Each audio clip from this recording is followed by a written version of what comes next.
Hello, everyone, and welcome back to Cyrus Webb Presents. I'm your host, Cyrus Webb. So glad you guys could join us once again for this tuning in on the simulcast on Facebook, LinkedIn, YouTube, and on X. We're glad you all can be with us. Going to bring in our friends over on IG so they can be a part of our conversation today. And last but certainly not least, going to connect with our friends over on Amazon Live. Very excited about today's guest. As you guys know, I love food, love introducing you guys to great guests and having great conversations. I get to do all of that with our next guest. So I'm excited for you guys to be able to meet her, but also to find out about her brand as well. And we're now live on the Amazon Live platform with Cyrus Webb Presents. If you guys are new to us on Amazon, welcome. Make sure you guys hit that follow button, either here in this corner or down below. You also will see some of the products by our next guest. We're so excited to welcome Carolyn Haeler to our broadcast today. She is the founder of MIGHTYLICIOUS. You guys see in front of you the cookies that are here. We're going to talk to Carolyn not only about what it's been like for her to share the brand, but the very personal reason that started her to be able to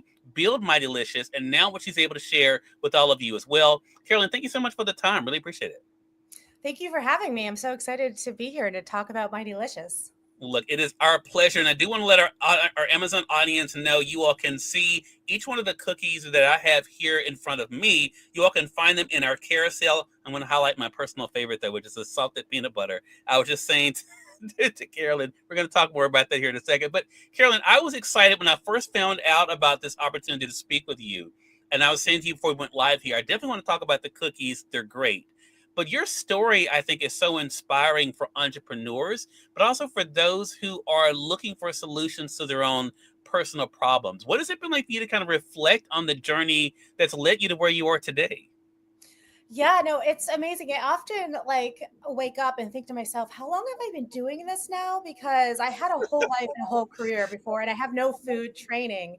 So I'm Hmm. like, wow, I started in 2017. What year is it now? I now have a 3.5-year-old. And when I started, I was single, not married, didn't have any children at all.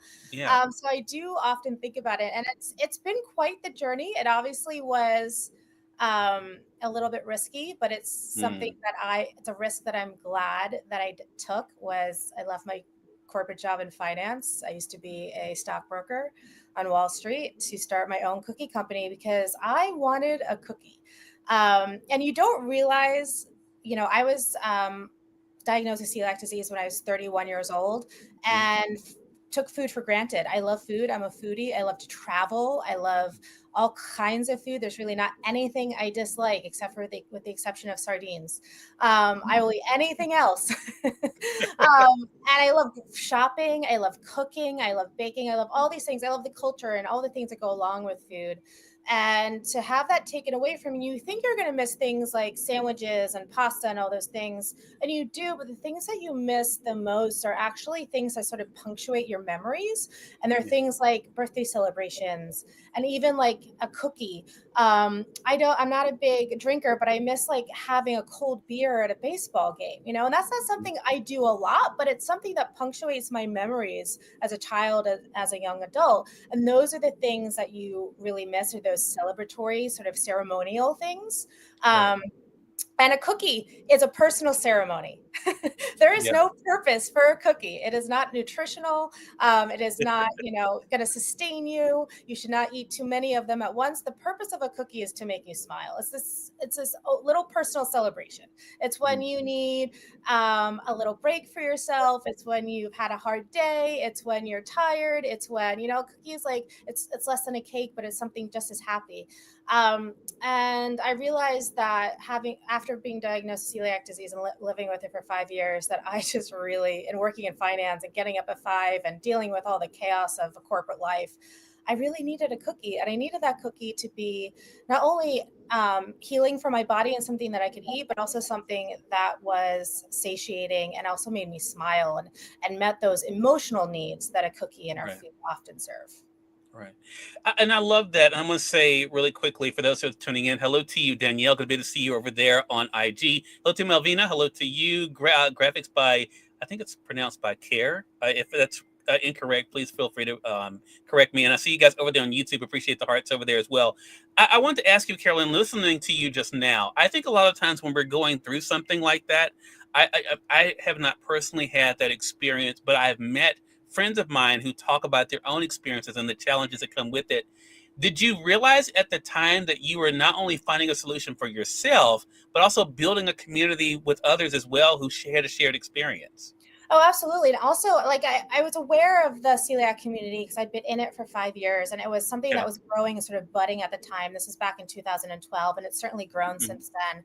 But I Yeah. also have, through launching this brand and meeting, like, hearing the stories from customers and getting feedback and meeting people at trade shows, that it's so much bigger than celiac, that there's this Mm. community of people who need better for you products. They taste good, not just for gluten intolerance, but people who struggle with any type of autoimmune disease, including things like arthritis, anything that causes inflammation. I have an investor because they were diagnosed with cancer and they were trying to, heal their body as well as they could holistically, and that meant cutting out gluten and all these other sort of communities at large, where we're realizing, I'm a millennial, I'm one of the oldest millennials, all that stuff we ate in the 80s was not great for us, and we're now needing, even if we don't have a direct correlation to celiac or gluten intolerance, that we're needing foods that meet our needs emotionally, but also meet our needs and our nutritional requirements to meet our lifestyles. And so the community that I thought I had is so much bigger now, because I'm learning about all these other communities out there who are like, no, gluten's not good for my arthritis, so I eat gluten free. Or my grandmother is struggling with this thing, so she has IBS, so she eats gluten free. And then also just parents who are like, I don't like what they're putting in the products. Your cookies have 5 ingredients, so my kids eat your cookies. Yeah. So there's this huge, this immediate community within the celiac community, which I'm a very active member. And then there's this broader community of people who are just looking for foods that meet their lifestyle needs and their nutritional needs at the same time. And that's been a beautiful sort of journey to be on. Yeah. Well, I have to say, having, and I should briefly just let our audience know, Carolyn, how this all happened. So I was not even aware of MIGHTYLICIOUS before. I was fortunate enough to have a member of your PR team who reached out about, because my work here with Amazon, I'm also, of course, I review products all the time. So I'm always doing reviews, not only for Amazon, but also on social media as well. And when I started my nerdy side of what I do and started looking, I'm like, there's a story here.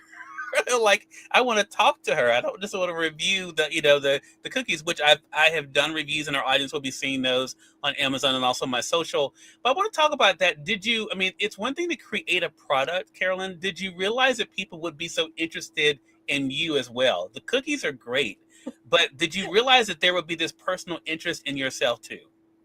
No, I did not. I don't think I'm terribly interesting, but I think that a lot of people, like, what I've learned through this process and creating this product was that my motivations and what I was going through resonate with so many people. Mm. And that telling my story helped sort of communicate what makes my cookies so special. Because it's hard to say, oh, I make a gluten-free cookie that tastes good. Everyone says that. Yeah. But my story is unique from a lot of other founders within the industry. So many of the products out there, and this is something that I struggled with as an adult, it Mm. who had to eat gluten free. So I react to trace amounts of gluten, meaning less than 10 parts per million, less than 180 seconds. That's how sensitive I am. And I Wow. was so ill that my hair was falling out and my skin had turned gray. And my doctor looked at me after 9 months of testing and everything coming back negative and said, maybe you have HIV. Which tells you how ill I was. My immune system was failing and we couldn't figure out why. Mm. So this is something that I have to live and I have no choice in it. Right. And I can't even cheat, because if I try and cheat, I immediately regret it. It's not like dairy where you like feel bad a couple hours later and your stomach's upset. No, this is 180 seconds after trace amounts of gluten. Right. Um, so I was looking for these solutions in my life, and a lot of the products at the time and currently are products by founders who are parents of kids with severe allergies. Hmm. And what I like to say, and where this story begins, is that there's a lot of sympathy in these products. These parents are, can't find things that are safe for their kids. They're really worried. They want something that's nutrition, but also going to heal their kids. But the founder themselves is actually not living with the disease. Yeah. So what you taste in my cookies is not just sympathy, but empathy. Yeah. because I live with this every single day of my life. I just ran around New York City looking for a gluten-free bagel because I was having a craving for like 14 days. Which, if you live in New York City, getting a bagel is something you can take for granted. But when you have celiac disease, Yes. it is Mhm. absolutely not something that you can take for granted. Yeah. And so I wanted more. And also, the needs of a child are very different from a 32-year-old working in finance, right? Mhm. Who's Yeah. getting up at the crack of dawn and being yelled at by billionaires Mhm. about, Ebola virus and how that's impacting their portfolio. That's very different from a 3-year-old. Right. And so my emotional needs and what I needed from my food was very different from what a child would need. And so I wanted to create something that was palatable to an adult and met the emotional needs of an adult, but also would satisfy all the requirements of children. So there was no age sort of limit or gap. And also, because I was diagnosed later in life, as many people are, and I know what food should taste like. Mhm. I've Yeah. eaten all of the croissants and had all of the pasta, and I know what cake is, and I know what a brownie should taste like. And I've had, pastries from Paris, and you can't fool me. I know if the cookie is good or not. And I wanted to create something that, like, little kids who have never had a real cookie would be like, oh, I get it now. I want to eat this cookie. And Mm. adults who are, or people who are diagnosed later in life, that they could have my product be like, that reminds me of my grandmother. Yeah. It's not just a better for me product. This is actually something that I would gladly eat and share with my friends. Love that. Christian, hello to you over there on IG as well. I want to say for those who are just tuning in, I see you guys over there on Amazon. Appreciate you guys. Welcome. You all are watching Cyrus Webb Presents. We're on Amazon Live where you all can be able to buy the cookies, the My Delicious cookies that we're talking about. But we actually are speaking with the founder as well. We're speaking with Carolyn Haeler today. She's the person who started My Delicious. She's talking with us about the backstory, but also, as I mentioned, the cookies that I have here are actually here in the carousel for you guys. If you guys are joining us on Facebook, LinkedIn, and YouTube, you'll find a link that will bring you guys over to Amazon. For those of you joining us on IG after we wrap up here, I'll put the link in my stories for you guys, and on X, you'll find it in the comment section there. I want to talk about the cookies for a second because I love there's two things on the back of these. I'm going to show our audience. The first thing is too good to be gluten-free. Then the second thing there that's Carolyn is life's complicated cookies shouldn't be. So when we're talking about the flavors, my personal favorite, because I'm a big peanut butter person, is this salted peanut butter. I actually happen to have one of them here, so our audience can be able to see them here. My second favorite, I can tell you, is the brown butter. Talk to us about what it's been like for you to come up with the flavors and how that kind of happened, Carolyn.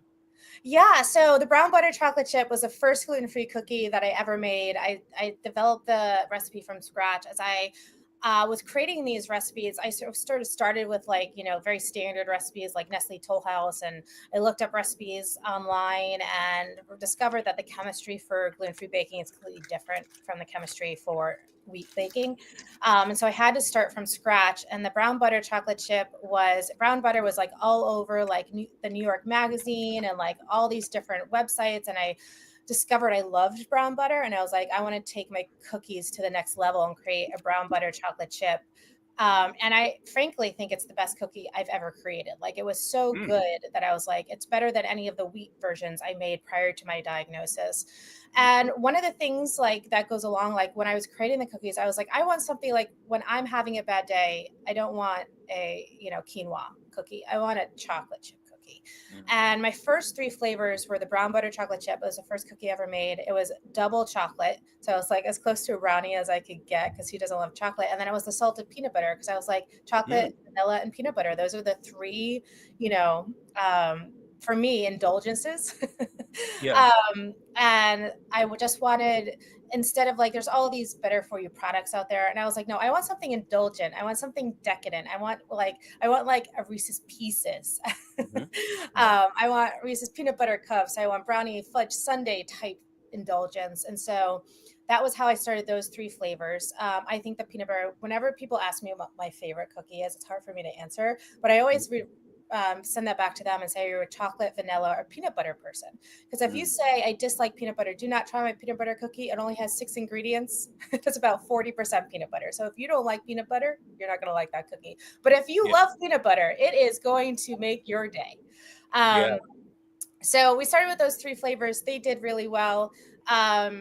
I don't think you can go wrong with vanilla, chocolate, and peanut butter, frankly. And Mhm. then Whole Foods was one of my first customers. I actually walked into the Whole Foods here on 86th Street and said I make some gluten-free cookies on a Thursday afternoon. Talked to the team leader at the bakery department. He was like, go down Union Square into Brooklyn and talk to the team leaders there. I didn't even know what that meant, but there's team leaders within different departments at Whole Foods. And if they like you, we might onboard you to like this forager program. This was on a Thursday and they were onboarding me by Monday. So Whole Foods is like my Wow. very first customer and is how I actually launched my product. And I was Amazing. doing really well with them. And they came to me and said, gluten-free is great, but can you make us some vegan flavors? And I was like, so you want me to bake without wheat, butter, or eggs? That is baking. That's the holy trinity of baking is wheat, Yeah. butter, and eggs. That's how Yeah. things get made. And so I thought about it because when Whole Foods asks you to do that, you do something, you do it. And my mother-in-law actually served me her great grandmother's oatmeal coconut cookie for Christmas. And I was like, I didn't know I needed oatmeal and coconut in a cookie, but this is the best thing I've ever tasted. Mm. I think I can turn this into a vegan cookie because coconut has the structure you need. So I created that cookie. It is now my best-selling flavor, is the oatmeal Oh, coconut. wow. It beats Wow. chocolate chip in America, which is people don't even believe me when I tell them that. Like they're like, and then they taste it and they're like, oh, I get it. Mhm. And then from the success of oatmeal coconut, I actually have now 4 vegan gluten-free cookies. I have oatmeal coconut. I have a vegan chocolate chip because everyone deserves a chocolate chip cookie, in my opinion. And I converted the double Dutch to be vegan because it was just as good. And then we have an oatmeal raisin cookie. And then, of course, who doesn't love shortbread? So I have a shortbread cookie as well. I just want everyone to have a cookie. Whatever cookie you love, That's I what want you I to hear. have access to it. Yeah. And that's sort of just my thought process. It's like, what are the classic things? What are the go-tos when you're like needing a smile? Yeah. I'd love to do a birthday cake cookie. I think if I were to come out with a new cookie, I'd do like a birthday cake type cookie with some sprinkles in it, just because like why not? Um, but yeah, so all the flavors, like it just sort of evolved. A lot of it was based on my intuition. A lot of it is based on like what do you see in the market and what do people like. What are those sort of foundational memories you have as a child? And that for me is like chocolate chip cookies and baking with my grandma, Yeah. or your mom or whoever. And so I wanted my brand to evoke that.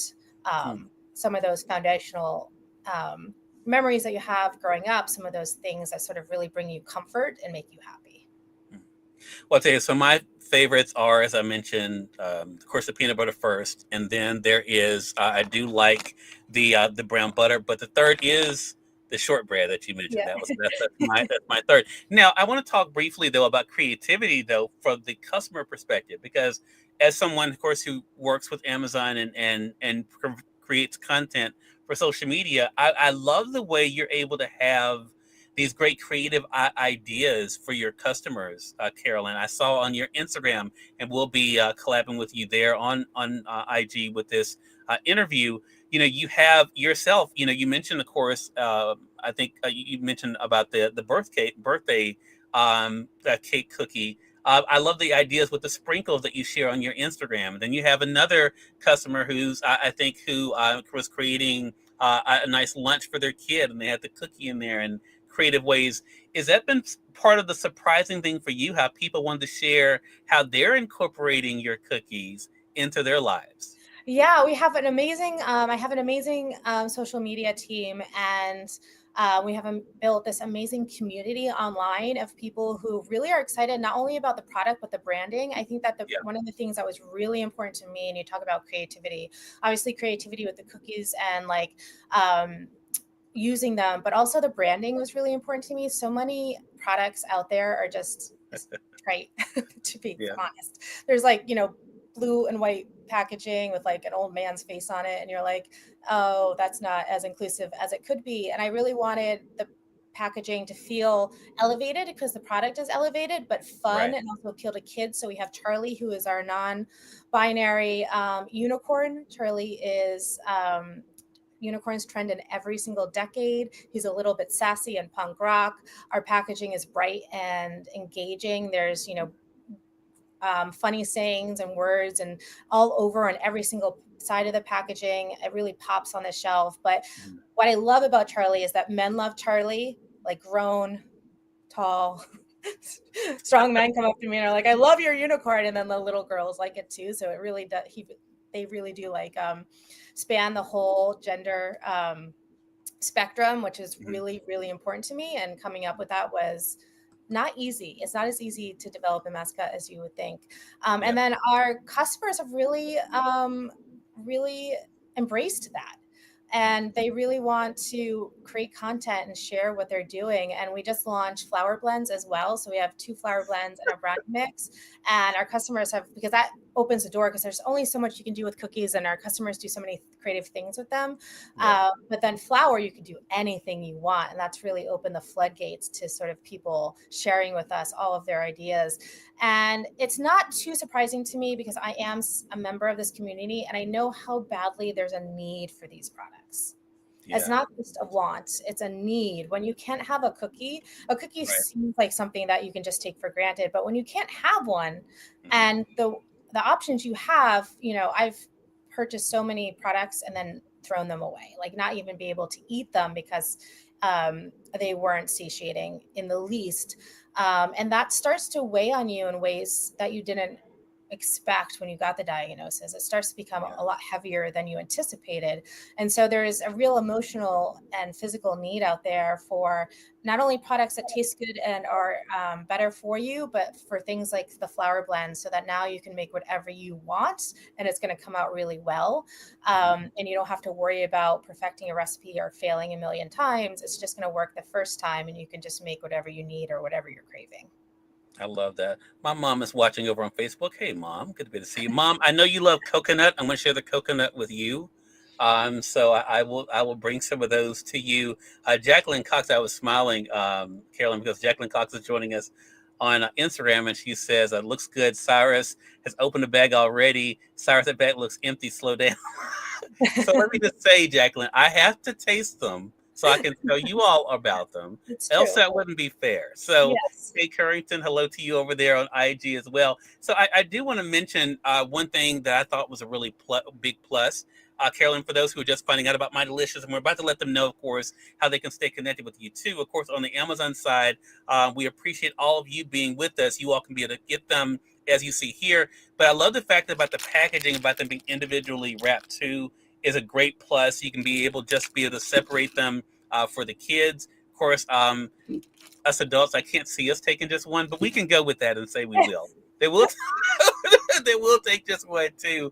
But I love everything about this, Carolyn. I love the fact that your story is such a big driver, but also I think, as you mentioned, the community being able to rally around that only needs something that's gluten-free and healthier for their lifestyle, but also that they can feel good about sharing as well. How can our audience stay connected with you? Yes, please follow us on Instagram, on Facebook. We're on Twitter, LinkedIn. You can visit us at, obviously, our Amazon storefront is MIGHTYLICIOUS. You can also find us at MIGHTYLICIOUS.com. Both of those work fantastically. You can sign up if you want. We send out promos every 2 weeks. We send out new offers and new promo codes to our mailing list. So you can go to MIGHTYLICIOUS.com, sign up for our mailing list, get all of our promos, whether it's on Amazon or our Shopify account. You'll get all of those directly to your inbox, as we're always doing. I mean, it's always a holiday. It's always a gifting holiday. So we're always giving out new promos online. And you can find us in retailers around the US. We're in Giant in the Northeast. We're in Walmart in the Northeast. We're in H-E-B in Texas. We're at thousands of specialty independent retailers around the US. And if you don't see us, a lot of people don't know this, but if you don't see us in your grocery store, the best way to get us there is to talk to the store manager and say, hey, I buy MIGHTYLICIOUS on Amazon. Why are they not on your shelf? Store managers take note of this. And enough people ask for the same product. And this is any product, not just my cookies, any product that you love and you don't see, ask your store manager about it. Because if enough people ask about it, that will eventually get communicated to the person who's in charge of buying. And they want to put on their shelves the things that you want to buy. Love that. Well, Carolyn, congratulations to you. Really excited about having you on and looking forward to speaking with you again. Thank you so much. This is so much fun. I really appreciate it. And I like to say happy snacking, everyone. All right. And we thank your audience for tuning in to another great segment of Cyrus Webb Presents. Until next time, you all make it a great one. We'll talk to you soon. Take care.